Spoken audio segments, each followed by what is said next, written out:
ಪರಂ ವಿರುದ್ಧ ಎಫ್ಐಆರ್ ದಾಖಲಿಸಲು ಜಿಲ್ಲೆಯಲ್ಲಿ ಒತ್ತಾಯ.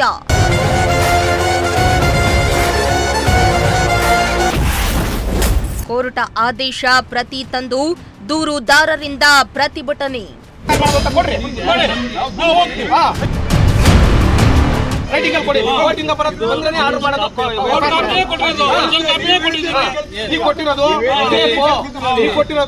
ಸರಿ ಇಲ್ಲ, ಕೋರ್ಟಿಂದ ಬರಲಿ, ನಾವು ಎಫ್ಐಆರ್ ಮಾಡ್ತೀವಿ ಕೊಟ್ಟಿದ್ದೀವಿ. ನೀವು ಅವತ್ತೇ ಎಫ್ಐಆರ್ ಮಾಡಿದ್ರೆ ಇಲ್ಲೇವರೆಗೂ ಕೋರ್ಟ್ ಗಾಲಿ ಹಾಕಿ ಕೆಲಸನೇ ಇರ್ತಿಲ್ವಲ್ರಿ. ನಿಮಗೆ ಮಾಡೋ ಯೋಗ್ಯತೆ ಇಲ್ಲ. ನಮ್ಮನ್ನ ಕೋರ್ಟ್ ಗಾಲಿಸಿ ಇಲ್ಲಿಗೆ ಮತ್ತೆ ಹಾಕಲ್ಲ ಅಂದ್ರೆ ನೀವ್ ಯಾರು ಪರವಾಗಿ ಕೆಲಸ ಮಾಡ್ತಿದ್ರ ಲೆಕ್ಕ ಹಾಕಿ.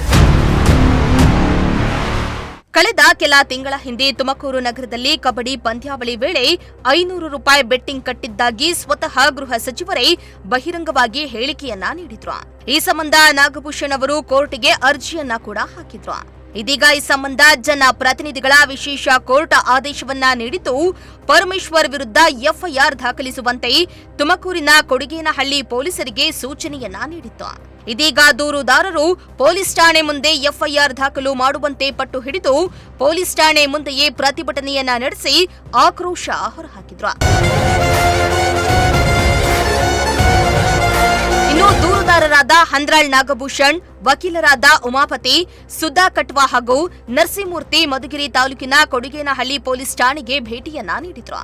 ಇವರು ನಿನ್ನೆ ಜನಪ್ರತಿನಿಧಿಗಳ ವಿಶೇಷ ನ್ಯಾಯಾಲಯ ನೀಡಿರುವ ಆದೇಶ ಪ್ರತಿಯೊಂದಿಗೆ ಪೊಲೀಸ್ ಠಾಣೆಗೆ ತೆರಳಿದ್ರು.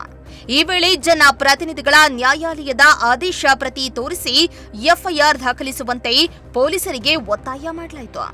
ಕೋರ್ಟ್ನಿಂದ ಆದೇಶದ ಆರ್ಡರ್ ಬರಲಿ, ಆಮೇಲೆ ಎಫ್ಐಆರ್ ಮಾಡ್ತೀವಿ ಅಂತ ಪೊಲೀಸರು ಹೇಳಿದ್ದು ದೂರುದಾರರು ಹಾಗೂ ವಕೀಲರನ್ನ ಕೆರಳಿಸುವಂತೆ ಮಾಡಿತ್ತು. ನಾವೇ ಆದೇಶ ತಂದಿದ್ದೀವಿ, ಎಫ್ಐಆರ್ ಮಾಡಿ ಎಂದ್ರೂ ಕೂಡ ಎಫ್ಐಆರ್ ದಾಖಲಿಸದ ಹಿನ್ನೆಲೆ ಪೊಲೀಸ್ ಠಾಣೆಯ ಮುಂದೆಯೇ ವಕೀಲರು ಹಾಗೂ ದೂರುದಾರ ಹಂದ್ರಾಳ್ ನಾಗಭೂಷಣ್ ಪ್ರತಿಭಟನೆಯನ್ನ ನಡೆಸಿ ಪೊಲೀಸರ ವಿರುದ್ಧ ಆಕ್ರೋಶ ಹೊರಹಾಕಿದ್ರು.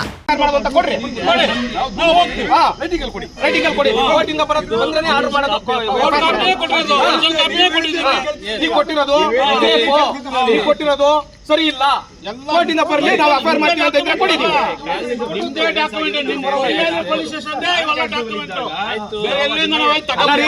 ನೀವು ಅವತ್ತೇ ಎಫ್ಐಆರ್ ಮಾಡಿದ್ರೆ ಇಲ್ಲೇವರೆಗೂ ಕೋರ್ಟ್ ಗಾಲಿ ಹಾಕಿ ಕೆಲಸನೇ ಇರ್ತಿಲ್ವಲ್ರಿ. ನಿಮಗೆ ಮಾಡೋ ಯೋಗ್ಯತೆ ಇಲ್ಲ. ನಮ್ಮನ್ನ ಕೋರ್ಟ್ ಗಾಲಿಸಿ ಇಲ್ಲಿಗೆ ಮತ್ತೆ ಹಾಕಲ್ಲ ಅಂದ್ರೆ ನೀವ್ ಯಾರು ಪರವಾಗಿ ಕೆಲಸ ಮಾಡ್ತಿದ್ರ ಲೆಕ್ಕ ಹಾಕಿ.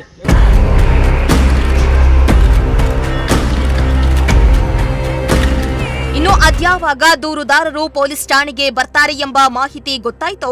ಪೊಲೀಸ್ ಠಾಣೆಗೆ ಸುಮಾರು 2 ಗಂಟೆ ಆದರೂ ಕೂಡ ಪಿಎಸ್ಐ ಬಂದಿರಲಿಲ್ಲ. ಇದು ಮತ್ತಷ್ಟು ಆಕ್ರೋಶಕ್ಕೆ ಕಾರಣ ಆಗಿದ್ದು, ನ್ಯಾಯಾಲಯದ ಆದೇಶವಿದ್ರೂ ಕೂಡ ಎಫ್ಐಆರ್ ದಾಖಲಿಸ್ತಾ ಇಲ್ಲ ಎಂದು ಜಿಲ್ಲೆಯ ಪೊಲೀಸ್ ಆಡಳಿತದ ವಿರುದ್ಧ ಧಿಕ್ಕಾರ ಕೂಗಿ ಆಕ್ರೋಶ ಹೊರಹಾಕಿದ್ರು.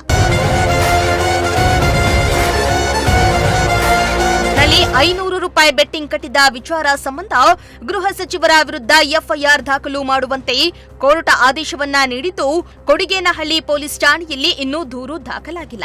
ಇದರಿಂದ ದೂರುದಾರರಲ್ಲಿ ಆಕ್ರೋಶ ಹೆಚ್ಚಾಗಿದ್ದು, ಜಿಲ್ಲೆಯಲ್ಲಿ ಈ ಪ್ರಕರಣ ಯಾವ ಸ್ವರೂಪವನ್ನ ಪಡೆದುಕೊಳ್ಳುತ್ತೆ ಅನ್ನೋದನ್ನ ಕಾದ್ ನೋಡಬೇಕಾಗಿದೆ. ಸಿರಾಜ್ ಅಹಮದ್, ಪ್ರಜಾಶಕ್ತಿ ಟಿವಿ, ಮಧುಗಿರಿ.